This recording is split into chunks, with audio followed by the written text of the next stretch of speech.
Hi everyone, my name is Anuj Gupta and I'm coming to you from Mystic Soul Tribe today to talk to you about Reiki. We'll look at a brief introduction of Reiki today, and for those of you who saw my introduction video, great. For those of you who haven't as yet, I suggest you watch that video. It'll take you just under 5 minutes and it's posted on this very channel on Mystic Soul Tribe. So that'll help you, sort of get context for this video. Alright, so let's get right into it. I'm just going to try to explain to you Reiki and the concept of it as if I'm explaining to a little child. Okay, so what is Reiki?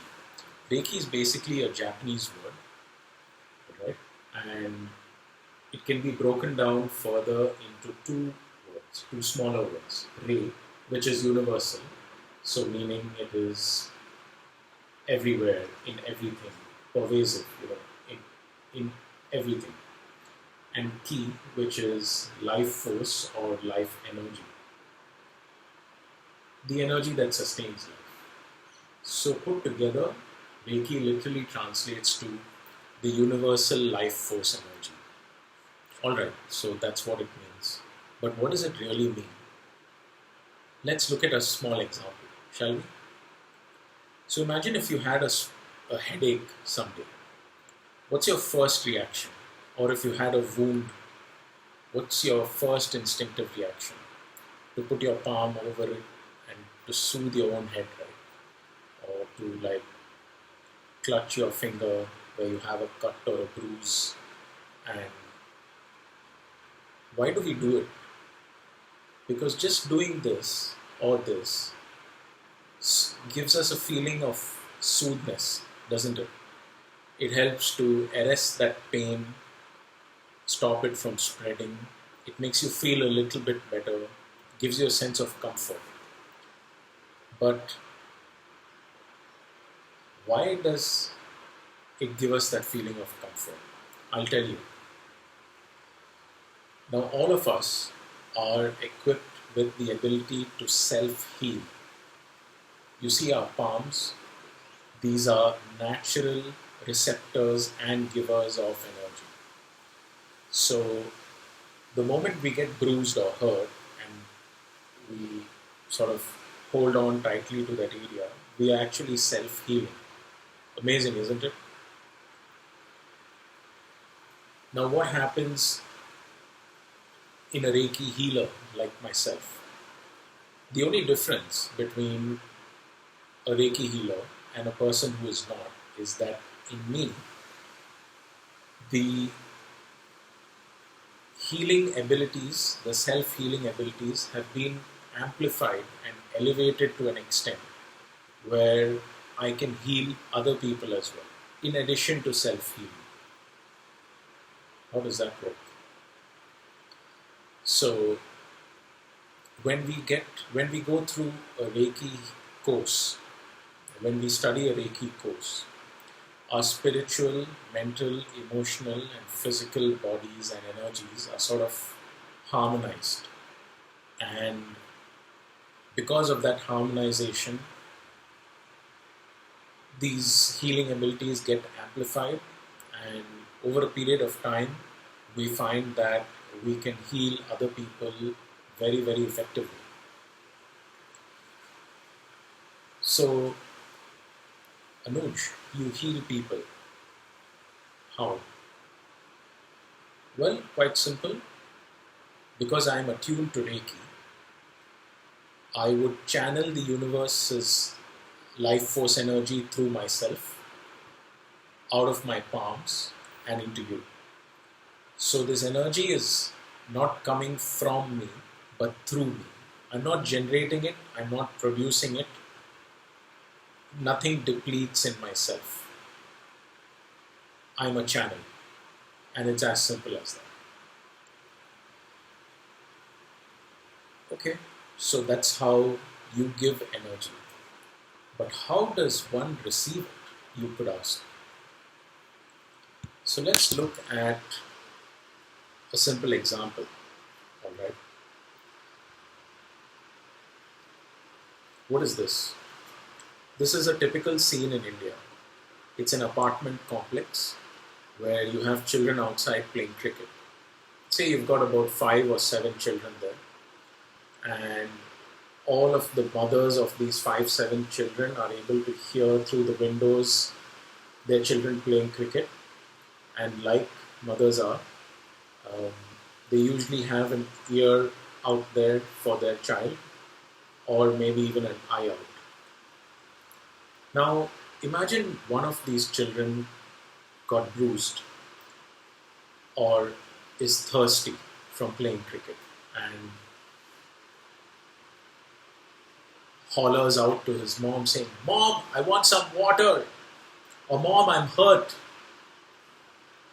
You will find, and it's amazing how this happens, you will find that out of all these apartments, the mother of that very child who called out is the only one who will stick her neck out of the apartment and tell her child that, "Okay, I'm coming."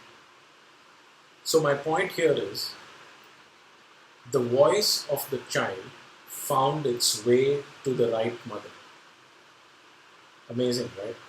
So similarly, what happens is when a healer channels Reiki energy into someone who needs it, this energy immediately goes to the place in the body that most needs it. It doesn't really need to be told where to go. Now that's the thing about energy. It's supremely intelligent. It's super intelligent. It knows exactly where to go. Just as the child's voice found the right mother, because the child has love for its mother, right? And so does the mother have for the child. So similarly, Reiki is nothing but pure love. And when this energy is being channeled into you, it simply finds the right place to go to, the place that you most need it in. And the other thing is that because it is pure love, no harm can come out of Reiki. All right. Let me explain this to you now. We saw the example of the apartment where cricket was going on. Now, okay, so that's the concept, but how does it actually work? How does this concept work in healing, right? So it's interesting. Let me give you an example. Once I had somebody who had a stiff neck issue a few years back, and as I was healing this person, certain thoughts and emotions started to come up in this individual. Now bear in mind that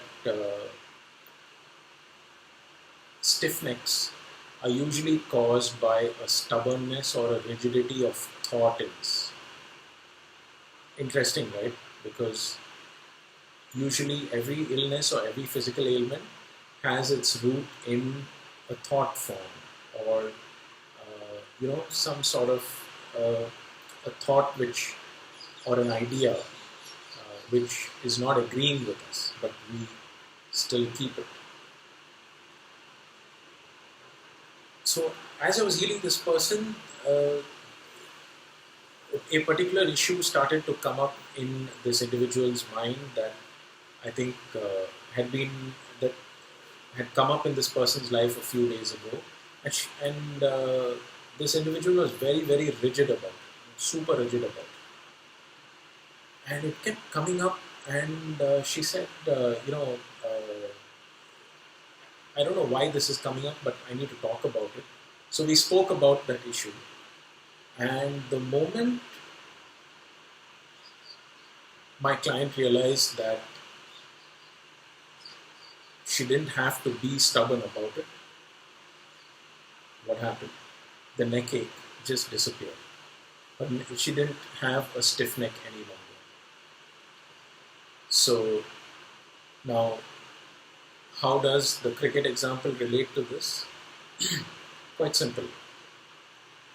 I never directed Reiki at her neck, but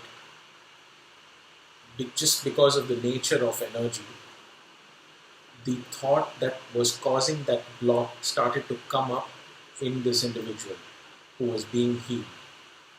And when that thought came up for processing, we took it, we processed it, and as a result of that, the physical ailment, which is the stiffening, also disappeared.